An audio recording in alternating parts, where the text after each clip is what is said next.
Audio clip number 15، اس میں آپ انشاءاللہ عز و جل سورہ بقرہ کی آیت نمبر 37 سے 39 تک کی تلاوت، ترجمہ اور تفسیر صراط الجنان سنیں گے۔ بسم اللہ الرحمن الرحیم۔ ترجمہ: اللہ کے نام سے شروع جو نہایت مہربان رحمت والا ہے۔ فتلقى آدم من ربه كلمات فتاب عليه إنه هو التواب الرحيم۔ ترجمہ: پھر آدم نے اپنے رب سے کچھ کلمات سیکھ لیے تو اللہ نے اس کی توبہ قبول کی، بے شک وہی بہت توبہ قبول کرنے والا بڑا مہربان ہے۔ فَتَلَقَّى آدَمُ مِن رَبِّهِ كَلِمَاتٍ، پھر آدم نے اپنے رب سے کچھ کلمات سیکھ لیے۔ تفسیر صراط الجنان میں ہے حضرت آدم علیہ السلام نے اپنی دعا میں یہ کلمات عرض کیے: ربنا ظلمنا انفسنا وَإِن لَّمْ تَغْفِرْ لَنَا وَتَرْحَمْنَا لَنَكُونَنَّ مِنَ الْخَاسِرِينَ۔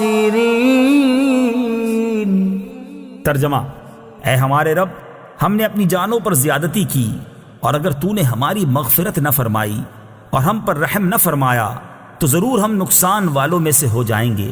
اور اس کے ساتھ یہ روایت بھی ہے کہ جو حضرت عمر فاروق رضی اللہ تعالی عنہ سے مروی ہے، نبی اکرم صلی اللہ تعالی علیہ وسلم نے ارشاد فرمایا، جب حضرت آدم علیہ السلام سے اجتہادی خطا ہوئی تو عرصہ دراز تک حیران و پریشان رہنے کے بعد انہوں نے بارگاہ الہی میں عرض کی: اے میرے رب، مجھے محمد صلی اللہ تعالی علیہ وسلم کے صدقے میں معاف فرما دے۔ اللہ تعالیٰ نے فرمایا: اے آدم، تم نے محمد صلی اللہ تعالی علیہ وسلم کو کیسے پہچانا، حالانکہ ابھی تو میں نے اسے پیدا بھی نہیں کیا۔ حضرت آدم علیہ السلام نے عرض کی: اے اللہ عز و جل، جب تو نے مجھے پیدا کر کے میرے اندر روح ڈالی اور میں نے اپنے سر کو اٹھایا تو میں نے عرش کے پایوں پر لا الہ الا اللہ محمد الرسول اللہ لکھا دیکھا تو میں نے جان لیا کہ تو نے اپنے نام کے ساتھ اس کا نام ملایا ہے جو تجھے تمام مخلوق میں سب سے زیادہ محبوب ہے۔ اللہ تعالیٰ نے فرمایا: اے آدم، تو نے سچ کہا، بے شک وہ تمام مخلوق میں میری بارگاہ میں سب سے زیادہ محبوب ہے۔ تم اس کے وسیلے سے مجھ سے دعا کرو، میں تمہیں معاف کر دوں گا، اور اگر محمد صلی اللہ تعالی علیہ وسلم نہ ہوتے تو میں تمہیں پیدا نہ کرتا۔ بارگاہ الہی کے مقبول بندوں کے وسیلے سے دعا مانگنا جائز ہے۔ اس روایت سے یہ بھی ثابت ہے کہ مقبولان بارگاہ کے وسیلے سے بحق کے فلاں اور بجاہ فلاں کے الفاظ سے دعا مانگنا جائز، اور حضرت آدم علیہ السلام کی سنت ہے۔ یہ یاد رہے کہ اللہ تعالیٰ پر کسی کا حق واجب نہیں ہوتا، لیکن وہ اپنے مقبولوں کو اپنے فضل و کرم سے حق دیتا ہے، اور اسی فضل و کرم والے حق کے وسیلے سے دعا کی جاتی ہے۔ اس طرح کا حق صحیح احادیث سے ثابت ہے، جیسے بخاری میں ہے: جو اللہ اور اس کے رسول پر ایمان رکھے اور نماز قائم کرے اور رمضان کے روزے رکھے تو اللہ عز و جل پر حق ہے کہ اسے جنت میں داخل کرے۔ توبہ کا مفہوم اور اس کے ارکان۔ آیت میں توبہ کا لفظ ہے۔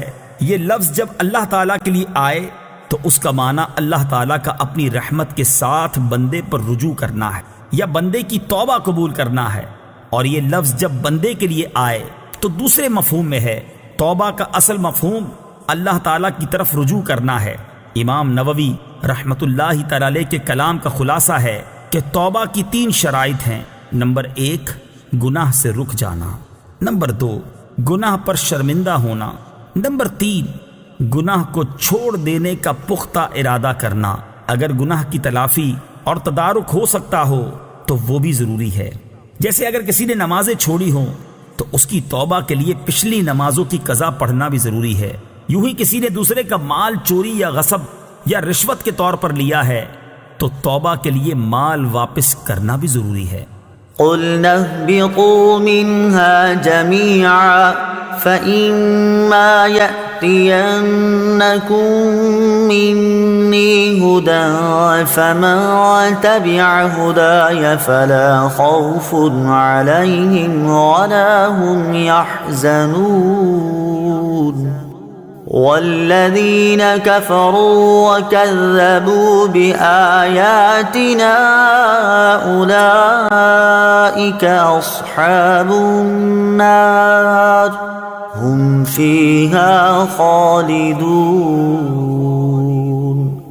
ترجمہ، ہم نے فرمایا تم سب جنت سے اتر جاؤ، پھر اگر تمہارے پاس میری طرف سے کوئی ہدایت آئے تو جو میری ہدایت کی پیروی کریں گے انہیں نہ کوئی خوف ہوگا اور نہ وہ غمگین ہوں گے، اور وہ جو کفر کریں گے اور میری آیتوں کو جھٹلائیں گے وہ دوزخ والے ہوں گے، وہ ہمیشہ اس میں رہیں گے۔